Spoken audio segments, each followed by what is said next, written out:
But getting into the next topic. Oh, what? So I was gonna say that's a good way to segue to the next topic. Poor coaching. yeah, yeah, true.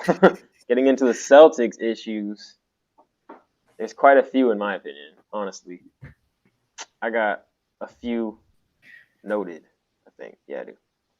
All right, so I mean, I was talking about this the other day about like the Bucks and the Suns. If y'all saw that clip, but like people are talking a lot about the Suns' ball dominance, which there is going to be issues with that. Obviously, you got three ball dominant players, but the Celtics, we actually saw last year their ball dominance issues between Jaylen Brown and Jason Tatum.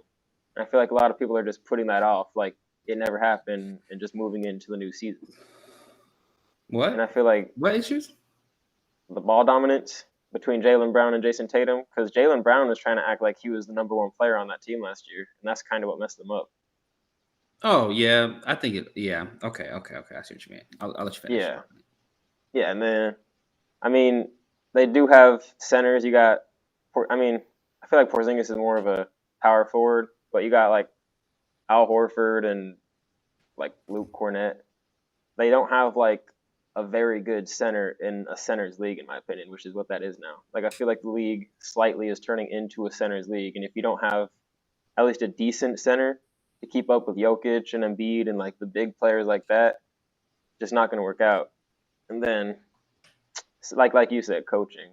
So I mean, I was just thinking like, how do y'all feel like the Celtics are actually going to do this year? Do you think the issues will show, or do you think they'll get past them? Elijah, you could go first. I think a lot of the issues that people think the Celtics have aren't as big as they want them to be. They're just like a big topic, a big talking point. So it's like everything feels bigger.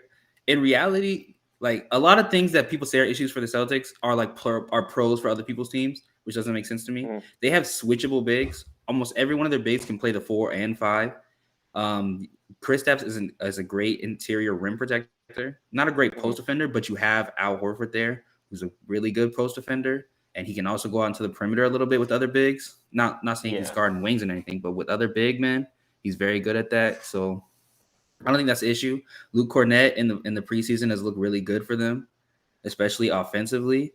Mm-hmm. In terms of their ball dominance, the wings were asked to play make last year. So I think that was a lot of their ball dominance issues. When you're asked to be the primary playmakers as a non-playmaker, you're just going to have the ball in your hands, Yeah. unfortunately.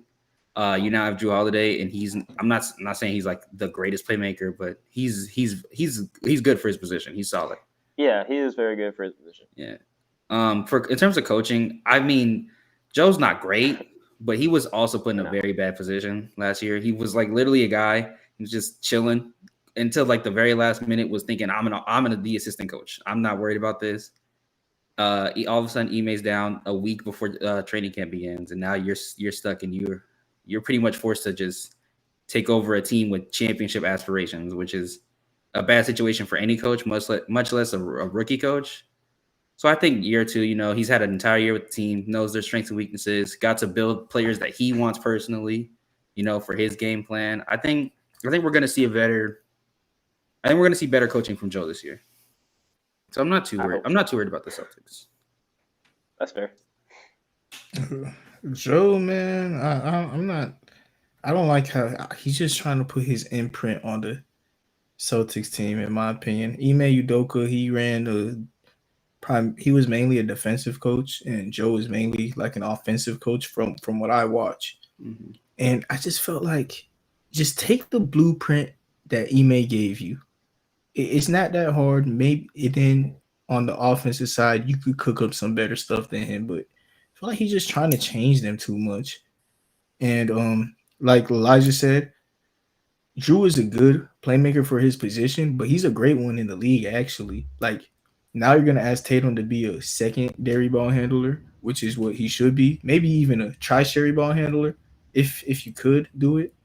And Mm-hmm. he complements Porzingis and Al Horford. Those are, again, two bigs who aren't as good of rebounders as they should be for their position. But Tatum is like an elite rebounding small forward, so you could have Yeah, lineups that's true. where he's at the power forward.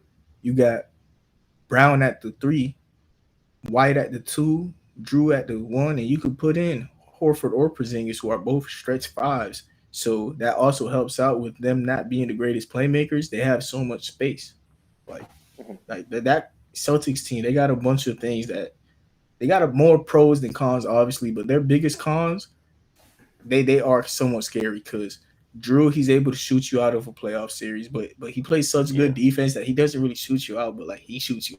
How I explain it? He's also the fourth option. Yeah. He is also the fourth option. He's a better playmaker and defender than Smart. So they upgraded on that Yeah. point. It's the them losing Robert Williams. It's like I understand though, like his ceiling is so high, but he doesn't play for real. And they got Drew Holiday. It's like the more I look at that trade, the more I like it. But I feel like that trade put them in a boom or bust situation. Like Yeah. if they don't win this championship this year with Drew Holiday and Porzingis, they got to move some. They got to. Is that Brown? Mhm. Like they might have to move Brown and don't win the championship type thing. You know, now that I'm thinking about it, Grant Williams was a huge loss for this team. He was like, he fits like every issue this team has is fixed by Grant Williams. It's kind of crazy. Yeah, Grant Williams was a big loss for real. Dang. Yeah. And I feel like he mainly got moved on because of the antics. Or no. It was money too, money issue. Because the Celtics they got a payroll going on, man. I don't know how they just re-signed Peyton Pritchard before they even got Drew Holiday. I don't know how they doing it. Shout out to y'all. They got him on a pretty cheap deal. I think it was about 6-7 mil a year, so it wasn't nothing crazy. Yeah. I don't remember, but shout out to y'all keeping the squad together somehow.